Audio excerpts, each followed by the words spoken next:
Bismillahirrahmanirrahim. Assalamualaikum warahmatullahi wabarakatuh. Alhamdulillahirabbil alamin wa bihi nasta'in wala umur dunya waddin. Wassalatu wassalamu ala asrofil anbiya'i wal mursalin sayyidina wa habibina Muhammad sallallahu alaihi wasallam. Yang terhormat kepada Bapak Rasmuin MPDI selaku dosen mata kuliah Pemikiran Pendidikan Islam, dan tak lupa pula teman-teman yang berbahagia. Izinkanlah kami dari kelompok 5 yang beranggotakan saya Audi Az-Zahra dan teman saya Indah Puspitasari yang akan mempresentasikan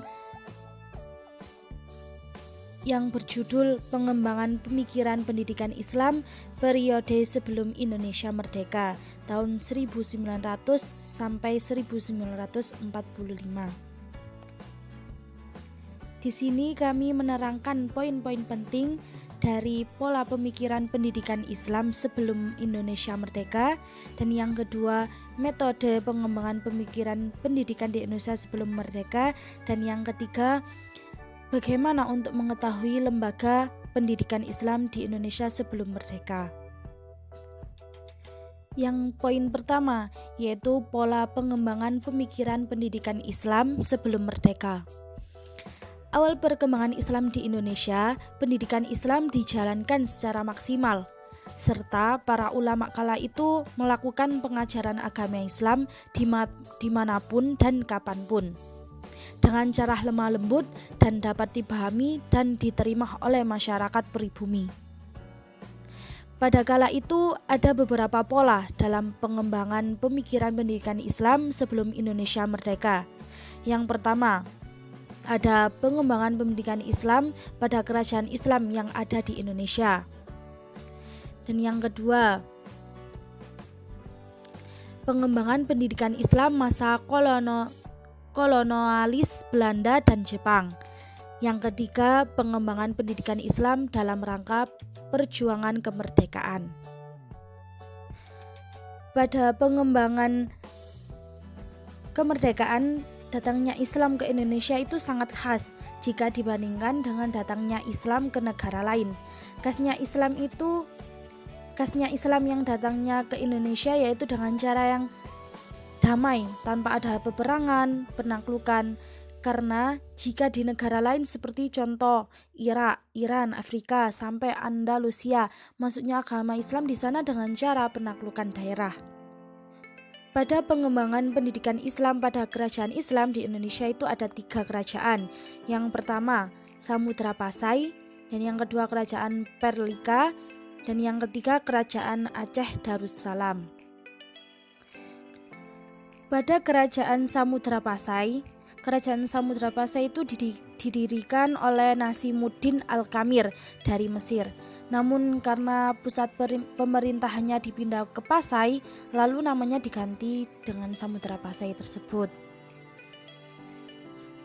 Pada masa Al-Malik Az-Zahir II, Samudra Pasai dikunjungi oleh Ibnu Battuta, seorang utusan dari Delhi yang sedang mengadakan perjalanan ke Cina dan singgah di sana.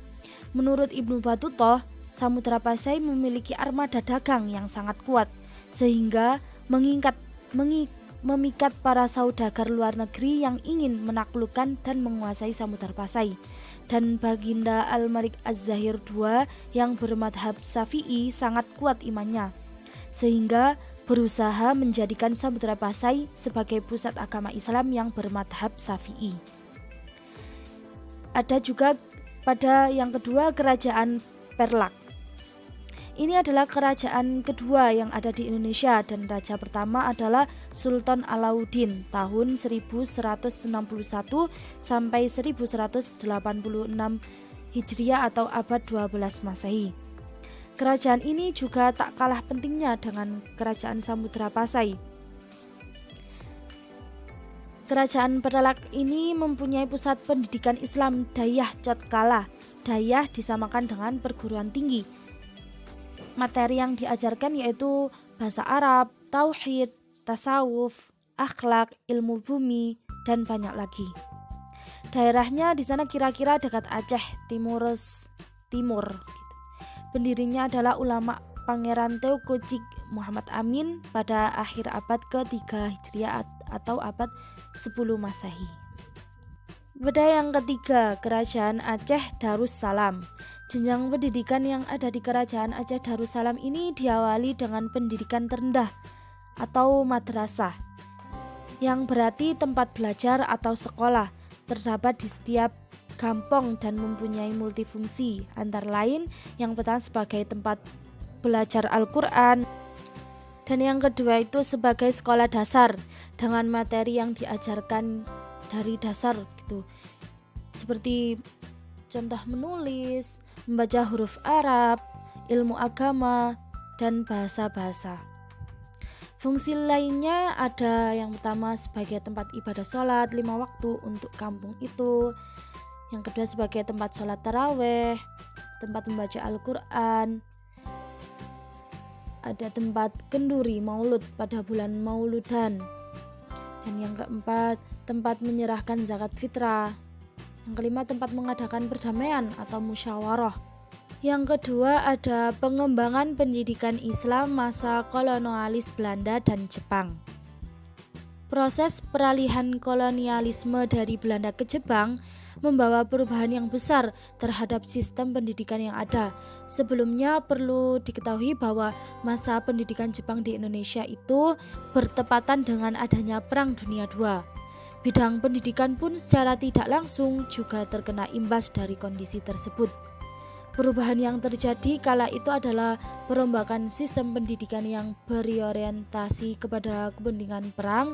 Beberapa karakteristik pendidikan yang ada pada masa itu ialah ada yang pertama dihapusnya dualisme pendidikan pada masa pendudukan Belanda. Diketahui bahwa pengajaran pendidikan dibagi menjadi 2 jenis, yaitu yang pertama pengajaran kolonial dan yang kedua pengajaran bumi putera. Kemudian pada masa Jepang, sistem tersebut diganti dengan sekolah rendah yang melingkupi seluruh lapisan masyarakat yang disebut dengan Sekolah Nippon Indonesia selama 6 tahun. Yang kedua ada berubahnya tujuan pendidikan. Pengaruh Perang Dunia II membawa perubahan terhadap tujuan pendidikan.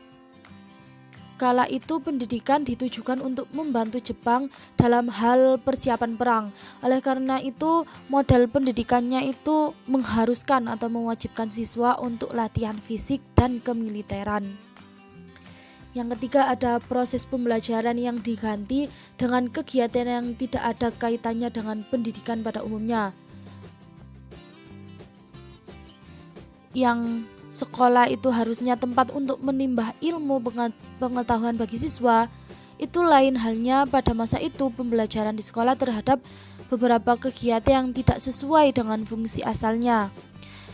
Beberapa contoh kegiatan tersebut ialah yang ada pengumpulan batu dan pasir untuk keperluan perang, membersihkan bengkel dan asrama militer, menanam pohon jarak sebagai bahan pelumas, dan lain-lain.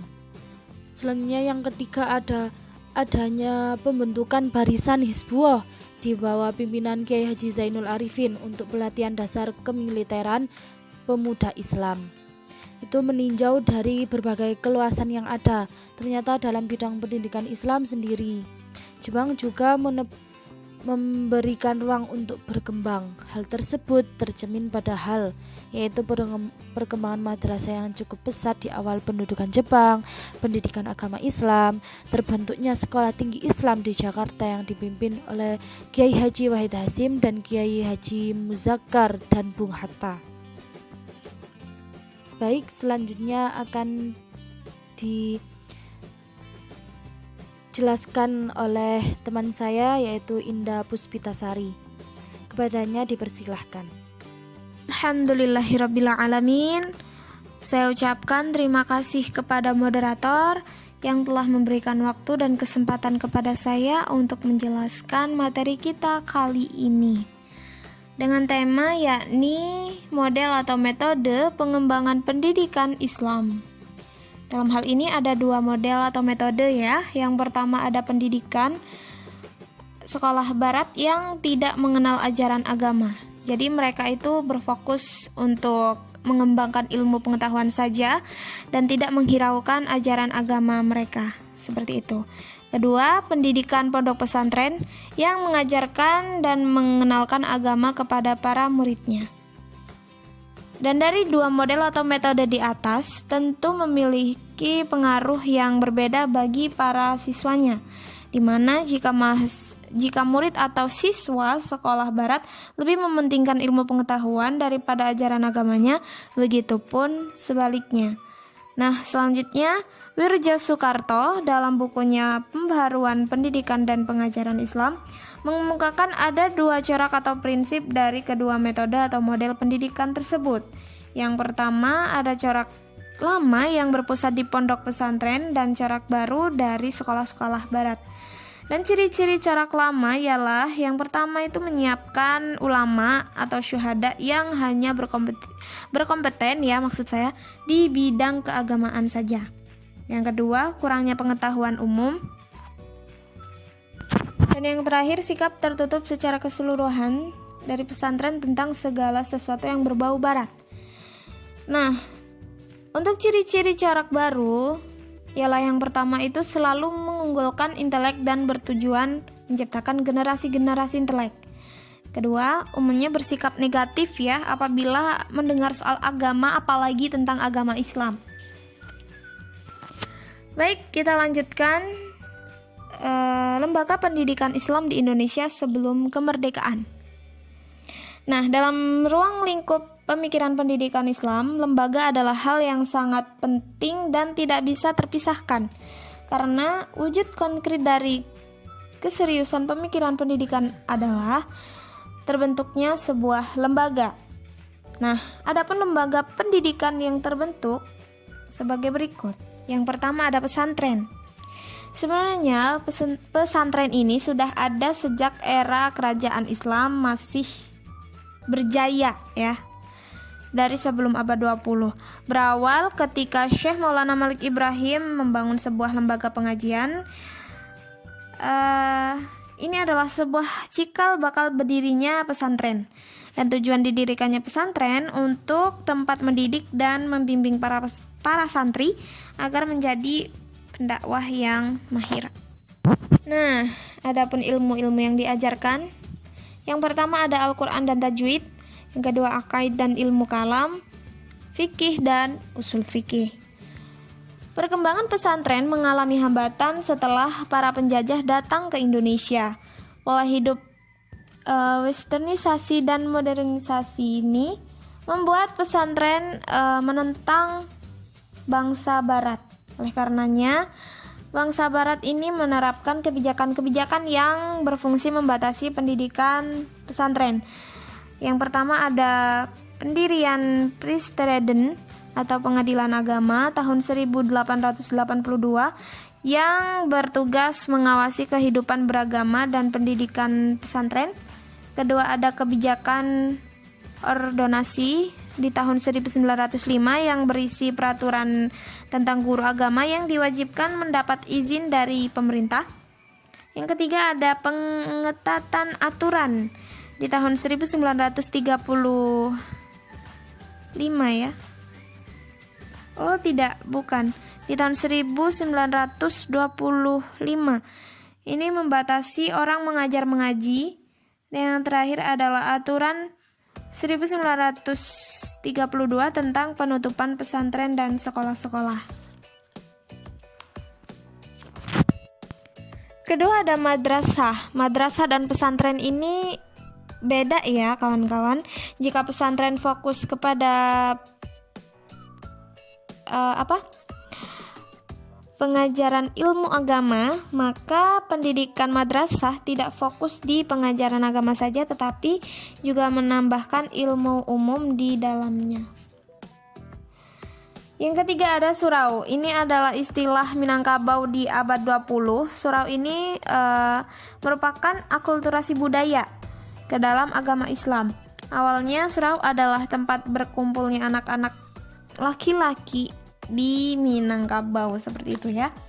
Dan terakhir ini ada Menasah. Ya, penyelenggara pendidikan Islam tingkat rendah. Lembaga ini adalah pusat peradaban dan pendidikan masyarakat Aceh, bukan Arab maksud saya. Dan fungsi dari Manasah ini, Manasah apa Menasah? Menasah. Untuk tempat upacara keagamaan. Yang kedua ada penerimaan dan penyaluran zakat. Dan yang terakhir sebagai tempat belajar mengaji Al-Quran. Nah, mungkin itu saja yang bisa kami sampaikan. Kurang lebihnya kami dari kelompok 4. Mohon maaf yang sebesar-besarnya. Terima kasih. Wassalamualaikum warahmatullahi wabarakatuh.